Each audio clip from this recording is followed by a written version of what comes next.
రోజు కడప నగరంలోని శీతల గంగమ్మ జాతర ఆహ్వానం క్రోధినామ సంవత్సరం ఆషాఢ మాసంలో జాతర ప్రారంభమవుతుంది. ఇక మాధవరం, రామకృష్ణపురం, పార్వతీపురం, ఎస్కేఆర్ నగర్, మాధవరం, బంగారుపేట, ఆలినగర్, లక్ష్మీపురం, బెడుసుపల్లె, మహబూబ్ నగర్ గ్రామాల మీదుగా గంగమ్మ తల్లి 24వ తేదీ 7వ నెల 2024 సంవత్సరం ఉదయం అభిషేకం, 6 గంటల శక్తి పూజ, రాత్రి 8 గంటలకు అమ్మవారి కథ, రాత్రి 11 గంటలకు 25వ తేదీ 7వ నెల 2024 సంవత్సరం తేదీ అమ్మవారి మట్టితో తయారు చేసిన అమ్మవారిని గ్రామాల ద్వారా మాధవరం ఒంటిమింట ముందే ఎటువంటి చెరువులో నిమజ్జనం చేస్తారని, భక్తులందరూ కూడా అమ్మవారి కృపకు పాత్రులు కావాలని, బాణసంచ, కాలుష, చెక్క భజనలు, కోలాటాల ద్వారా ఊరేగింపు జరుగుతుందని ఆలయ సిబ్బంది మరియు కమిటీ మెంబర్లు చెప్పడం జరిగింది.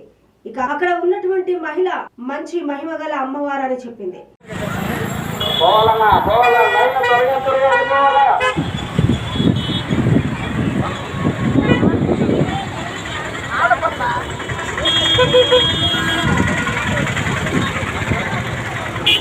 జాతరకు వచ్చేసినటువంటి ప్రయాణికులకు విజ్ఞప్తి, ఈరోజు మధ్యాహ్నం అమ్మవారి అన్నప్రసాద కార్యక్రమం జరుగును.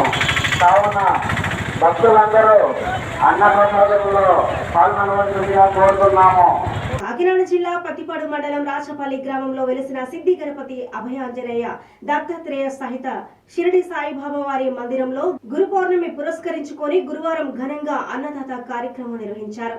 ప్రతి సంవత్సరం మాదిరిగానే ఈ సంవత్సరం కూడా భారీ స్థాయిలో షిరిడి సాయిబాబా మందిరంకు రాచపల్లి, వమ్మంగి మరియు చుట్టుపక్కల గ్రామాల నుండి వేలాది మంది భక్తులు సాయిబాబా వారిని దర్శించుకొని తీర్థ ప్రసాదాలు స్వీకరించారని కమిటీ సభ్యులు రామిశెట్టి మురళి, పెద్దిరెడ్డి సత్యబాబులు తెలిపారు. ఇక ఈ కార్యక్రమంలో పెద్దిరెడ్డి ప్రసాద్, దంతులూరి చంటిబాబు, పెద్దిరెడ్డి బాబి, ముత్యాల సత్యనారాయణ, కేశవరపు అచ్చిరాజు, ఊటనాని బాబు, అధిక సంఖ్యలో భక్తులు, మహిళలు తదితరులు పెద్ద ఎత్తున పాల్గొన్నారు.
హనుమాన్ జంక్షన్ లో వేంచేసి ఉన్న శ్రీ వాసవి అమ్మవారికి ఆషాఢ పట్టి తీసుకువచ్చిన హనుమాన్ జంక్షన్ మరియు చుట్టుపక్కల ఉన్న గ్రామంలో ఆర్యవైశ్య మహిళలు శ్రీ అభయాంజనేయ స్వామి వారిని దర్శించి అమ్మవారికి ఆషాఢ పట్టి సమర్పించారు.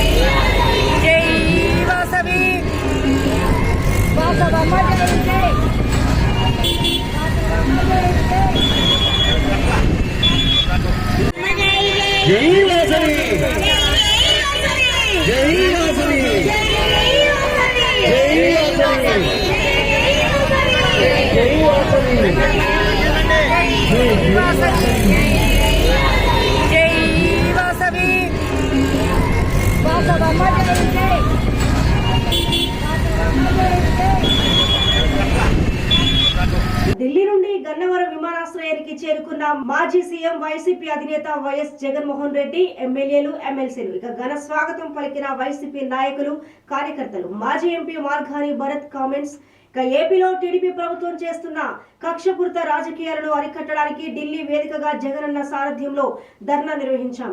దేశ రాజధాని ఢిల్లీలో జంతర్ మంతర్ వద్ద ఏపీలో టీడీపీ ప్రభుత్వం చేస్తున్న అరాచకాలను ఫోటోలతో డిస్ప్లే చేసే నిరసన తెలియజేశారు. అఖిలేష్ యాదవ్ తో పాటు మరికొన్ని పార్టీలు మాకు మద్దతు తెలిపాయి. రాష్ట్రంలో చంద్రబాబు నాయుడు దుర్మార్గపు పాలన ఎలా ఉందో ప్రజలంతా అర్థం చేసుకోవాలి. త్వరలో దేశ ప్రధానమంత్రిని కలిసి పరిస్థితిని వివరిస్తామని భరత్ కామెంట్ చేశారు.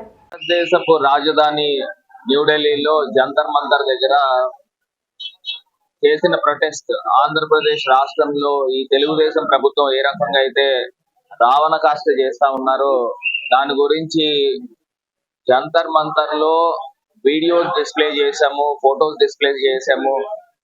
ఎన్ని రాజకీయ హత్యలు జరిగినాయి ఇవన్నీ అంశాల గురించి కూడా మాట్లాడడం జరిగింది. ప్రధానంగా ఏవైతే రాజకీయ పార్టీలు వచ్చి ఇక్కడ మద్దతు తెలిపారు, మీకు అఖిలేష్ యాదవ్ గారు కానీ, టీఎంసీ కానీ, శివసేన కానీ, ఈ పార్టీలన్నీ కూడా వచ్చి మద్దతు తెలపడం జరిగింది. అంటే చంద్రబాబు నాయుడు గారి యొక్క దుర్మార్గపు పాలన ఏ రకంగా ఉందో ఒక్కసారి ప్రజలందరినీ కూడా గమనించమని కోరుతా ఉన్నాం. ఖచ్చితంగా దేశ ప్రధానమంత్రి గారిని, ప్రెసిడెంట్ ఆఫ్ ఇండియాను కూడా కలుస్తాము. అపాయింట్మెంట్స్ కూడా రిక్వెస్ట్ చేసాం. ఖచ్చితంగా అపాయింట్మెంట్స్ వచ్చిన తర్వాత ఆంధ్రప్రదేశ్ రాష్ట్రంలో ఈ కక్షపూరితమైన ఈ అంశాల గురించి ఇక్కడి నుంచైనా ఫుల్ స్టాప్ పెట్టమని ఢిల్లీ వేదికగా మరి జగనన్న అక్కడికి వచ్చి గర్జించడం జరిగింది. ఖచ్చితంగా రాబోయే రోజుల్లో ఏదైతే చంద్రబాబు నాయుడు గారికి తగిన గుణపాఠం తెలియపరుస్తారని భావిస్తాం. గత వారం రోజులుగా కురిసిన భారీ వర్షాలకు లోతట్టు ప్రాంతాల ముప్పుకు గురై అక్కడ నివసిస్తున్న ప్రజలను పునరావాస కేంద్రాలకు తరలించిన సందర్భంగా భారతీయ జనతా పార్టీ రాష్ట్ర అధ్యక్షురాలు ఎంపీ దగ్గుబాటి పురంధేశ్వరి పిలుపు మేరకు భారతీయ జనతా పార్టీ నాయకులు వరద బాధితుల వద్దకు వెళ్లి పరామర్శించి వాళ్లకు తోచిన సహాయ సహకారాలు అందించాలని ఆదేశించిన కారణంగా రాజమండ్రిలో బీజేపీ రాష్ట్ర నాయకులు కృత్రిమ బాలసుబ్రహ్మణ్యం సింగ్ ఆధ్వర్యంలో బీజేపీ నాయకులు కంటిపూడి సర్వారాయుడు, లక్ష్మీనారాయణ, జవ్వారుల సహకారంతో పునరావాస కేంద్రంలో ఉన్నటువంటి వరద బాధితులకు సుమారు 100 కుటుంబాలకు దుప్పట్లను పంపిణీ చేశారు.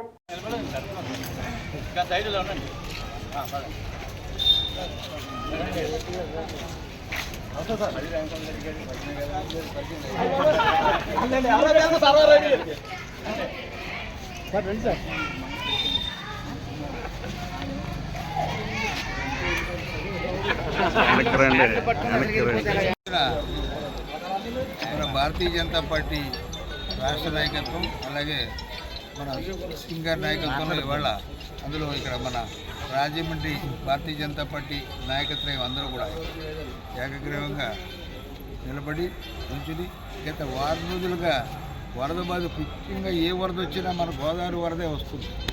ఇది రాష్ట్రం మొత్తం మీద ఇది రెగ్యులర్గా ప్రతి సంవత్సరం వచ్చే వరద రాజమండ్రి వరదే. ఈ వరదల్లో ముప్పుకు గురై నానా విధాలుగా కట్టుబట్టలు పోయి రోడ్డు మీదకి వచ్చి ఎంతోమంది పెద్దవాళ్ళు ఈ విధంగా బాధపడడం, బట్టలు కూడా ఆరిన పరిస్థితి కదా 5-6 రోజులుగా ఎండల్లో ఏం లేవు. ఈ విధంగా ఈ రోజున మన సింగర్ నాయకత్వంలో అందరూ మన రాజమండ్రి బీజేపీ నాయకులు, కార్యకర్తల సమూహంలో ఈ విధంగా ఈ వరద బాధితులకి సహాయం చేయడం చాలా మొదహం. ఏదో చిన్న ఉడతా భక్తితో వీళ్ళు చేసి మనం పూర్తిగా చేయలేను. ఉడతా భక్తితో ఈ మన దుప్పట్లు ఇచ్చే కార్యక్రమం మన సింగర్ ఆధ్వర్యంలో చేస్తున్నారు. అలాగే పదాంజలి మన కార్యకర్తలు, మన నాయకులు కూడా ఈ విధంగా చేయడం. ఈ పోలవరం వస్తే ఈ ప్రాబ్లం లేకుండా పోయేది. మనకి ఈ వరద బాధితులు వరద ఉండదు. సామాన్యులపై భారాలు, సంపన్నులకు వరాలు. ఇక సామాన్యులకు మాటల్లో, కార్పొరేటర్లకు కోట్లలో వడ్డించే మోదీ ప్రభుత్వం తాజా బడ్జెట్ లోనూ అదే పద్ధతి కొనసాగించింది అని సిపిఎం తూర్పు గోదావరి జిల్లా కార్యదర్శి టి అరుణ్ విమర్శించారు. ప్రజా వ్యతిరేక బడ్జెట్ పై సిపిఎం తూర్పు గోదావరి జిల్లా ఆధ్వర్యంలో రాజమహేంద్రవరం నగరంలో స్థానిక శ్యామల సెంటర్ లో నిరసన కార్యక్రమం నిర్వహించారు. ఈ సందర్భంగా అరుణ్ మాట్లాడుతూ కేంద్ర ఆర్థిక శాఖ మంత్రి నిర్మలా సీతారామన్ వరుసగా 7వసారి ప్రవేశపెట్టిన బడ్జెట్ లోనూ సామాన్యులకు ఉత్తమ మాటలే దక్కాయని అన్నారు. 2024-25 ఆర్థిక సంవత్సరానికి మంగళవారం లోక్సభలో ప్రతిపాదించిన 48,20,512 కోట్ల రూపాయల బడ్జెట్ లో అధిక భాగం కార్పొరేట్ వైపే పరుగులు పెట్టింది. ఇక ఫలితంగా అత్యంత కీలకమైన వ్యవసాయం నుండి అన్ని రంగాల్లోనూ కార్పొరేట్ల ప్రయోజనాలకే పెద్దపీట దక్కిందని అన్నారు. పార్లమెంట్లో నరేంద్ర మోడీ నాయకత్వంలో ఉన్నటువంటి ఎన్డీఏ ప్రభుత్వం ప్రవేశపెట్టిన బడ్జెట్ అత్యంత ప్రజా వ్యతిరేకమైన బడ్జెట్గా ఉంది.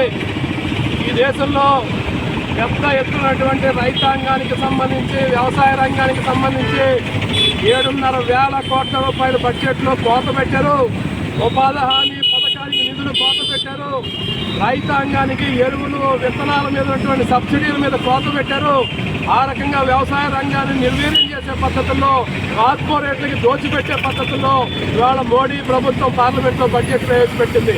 రెండో పక్క దేశంలో పెరిగిపోయిన నిరుద్యోగానికి సంబంధించి ఉద్యోగాల కల్పన, ఈ దేశంలో ఉన్నటువంటి కేంద్ర ప్రభుత్వ రంగ సంస్థల్ని వాటిలో ఖాళీలను భర్తీ చేయడానికి బడ్జెట్లో ఏ రకమైన ప్రస్తావన చేయలేదు. ప్రభుత్వ రంగ సంస్థని ప్రైవేటీకరించే పద్ధతిని పార్లమెంట్లో కేంద్ర ప్రభుత్వం తీసుకున్నది. దాంతోపాటు ఇప్పటికే ఆహార ధరల ద్రవ్యోల్బణం పెరిగిపోయింది.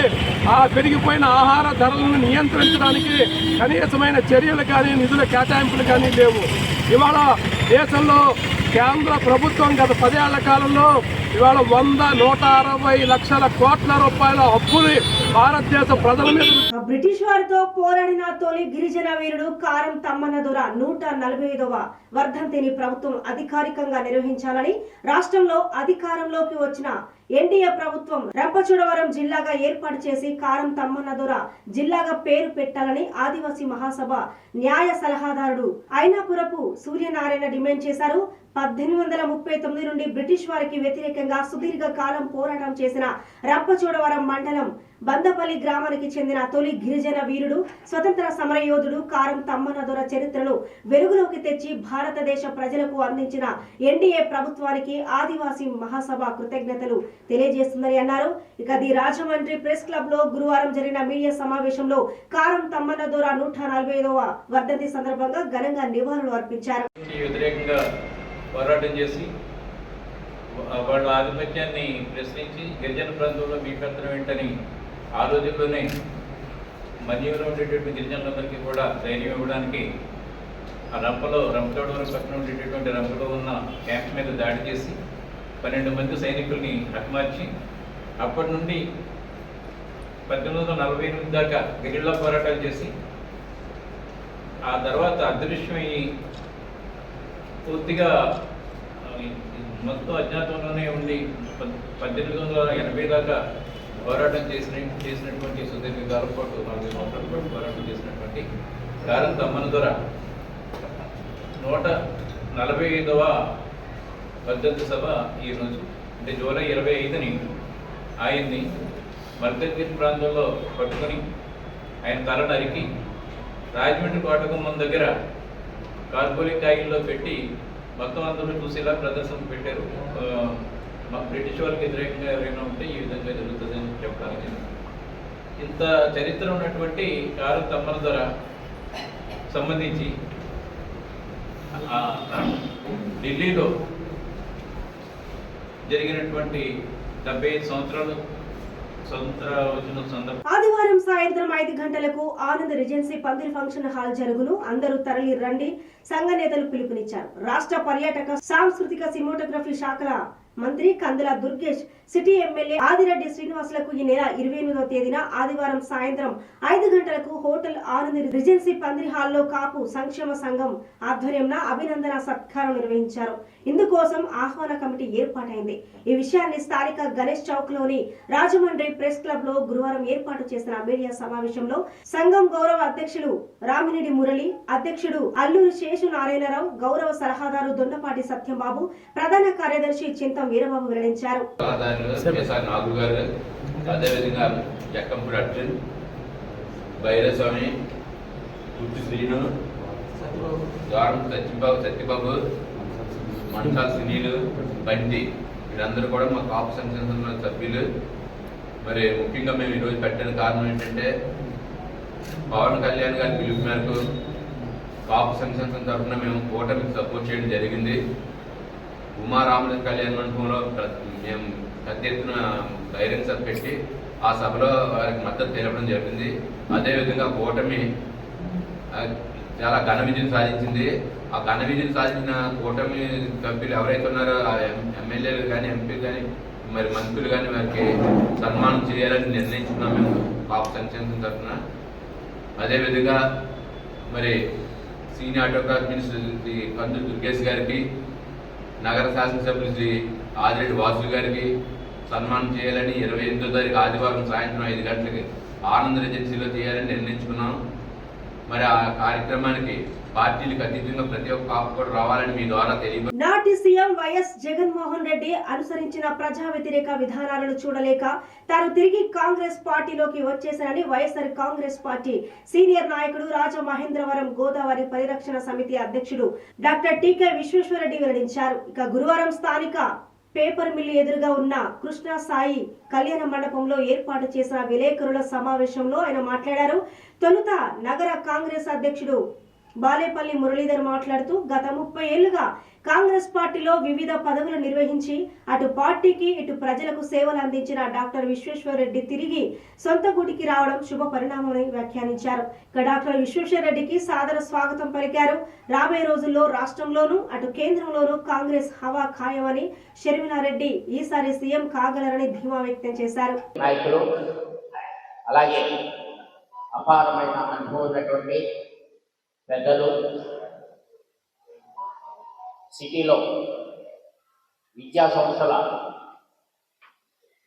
యజమానిగా రాజకీయంగా విశేషమైన అనుభవం ఉన్నటువంటి శ్రీ టీకే విశ్వేశ్వరరెడ్డి గారు ఈరోజు మా కాంగ్రెస్ పార్టీలో జాయిన్ అవ్వడం జరుగుతుంది. ఈ సందర్భంగా వారిని సాధారణంగా కాంగ్రెస్ పార్టీలోకి ఆహ్వానిస్తూ వారికి అభినందనలు తెలియజేస్తూ రాబో రోజుల్లో కాంగ్రెస్ ఇక్కడ కాంగ్రెస్ పార్టీ బలపడటానికి ఆయన శక్తివంతమైన కృషి చేయాలని చేస్తారని ఆశిస్తూ ముఖ్యంగా మీ అందరికీ చెప్పేది ఏంటంటే రాబో రోజుల్లో కాంగ్రెస్ పార్టీదే హవా. ఎందుకంటే ఇవాళ రాష్ట్రంలో ఉన్నటువంటి ఎన్డీఏ కానీ అలాగే కేంద్రంలో ఉన్నటువంటి బీజేపీ ఎన్డీఏ కూటమి కానీ ప్రజల అవసరాలపైన కానీ ప్రజా సంక్షేమం పైన కానీ దృష్టి పెట్టకుండా ఎంతసేపు అధికార కాంక్షతో వారి పదవుల కొరకే మాట్లాడటం నేను ఇవాళ రాష్ట్రంలో తిరుపతి జిల్లా చంద్రగిరి నియోజకవర్గం పాకాల మండలం పాకాల సబ్ రిజిస్ట్రార్ కార్యాలయంలో తిష్ట వేసిన దళారీలు. డబ్బులు ఇస్తేనే పనులు, ఇక నేరుగా వెళితే కొర్రీలే. కార్యాలయాల మాటునే డాక్యుమెంటు రైటర్లు, పలువురు డాక్యుమెంటు రైటర్లే. దళారీల అవతారం. అవినీతి ఆరోపణలు ఎదుర్కొంటున్న అధికారికే మళ్లీ పట్టం. ఇక అవినీతి అధికారుల బాగోతాన్ని ప్రశ్నించిన మీడియాపై చిందులు. మిమ్మల్నే కొడతాం, మీడియాకే రక్షణ లేకపోతే సామాన్య ప్రజల పరిస్థితి ఏమిటి అని స్థానికులు వాపోతున్నారు. అసలు ఈ నిర్ణయం అవుతున్నది తక్షణమే రాష్ట్ర రిజిస్ట్రార్కు సంబంధించిన పవన్ కళ్యాణ్ బాధితులు గ్రామీణ ఉప ముఖ్యమంత్రి గారు చొరవ తీసుకొని పాకాల మీద సిబిఐ వాళ్ళని పంపి పూర్తి స్థాయిలో డాక్యుమెంట్ ఆఫీస్ కార్యాలయంలో దళారీ వ్యవస్థ ఎక్కువ నడుస్తున్నది. అధికారులకి చాప కింద నీరులాగా అవినీతి సంపాదన చాలా ముడుతున్నది. తెలిసి తెలియనట్టు నాటకాలు ఆడుతున్నారు. ఇక్కడ ప్రయారిటీ ప్రకారం అంటూ లేదు, ఒక క్రమశిక్షణ లేదు. ఒకరి డాక్యుమెంట్స్ ఇంకొకరి డాక్యుమెంట్స్ ఇవ్వడము, అప్లై చేస్తే మళ్ళా వాళ్ళకి డబ్బులు ఖర్చు చేయడము, ఇలాంటివి పనికిరాని పనులు చేస్తూ నిర్లక్ష్య వైఖరిగా వ్యవహరిస్తూ అధికారాన్ని చేతిలో ఉంది అనేసి చలామణి అవుతున్న ఇతను ఎన్ని రోజులుగా ఇక్కడ ఉన్నారో అసలు అర్థం కాలేదు. అవినీతి అధికారి సబ్ రిజిస్ట్రార్ గారిని మళ్ళా పాకాల్లో ఎందుకు ఏర్పాటు చేశారో అసలు అర్థం కావడం లేదు. సరైన చురుకైన వ్యక్తులు, ప్రజలకి సేవ చేసే వాళ్ళని పాకాల సబ్ రిజిస్ట్రార్గా నియమనం చేయాలనేసి కోరుతున్నారు.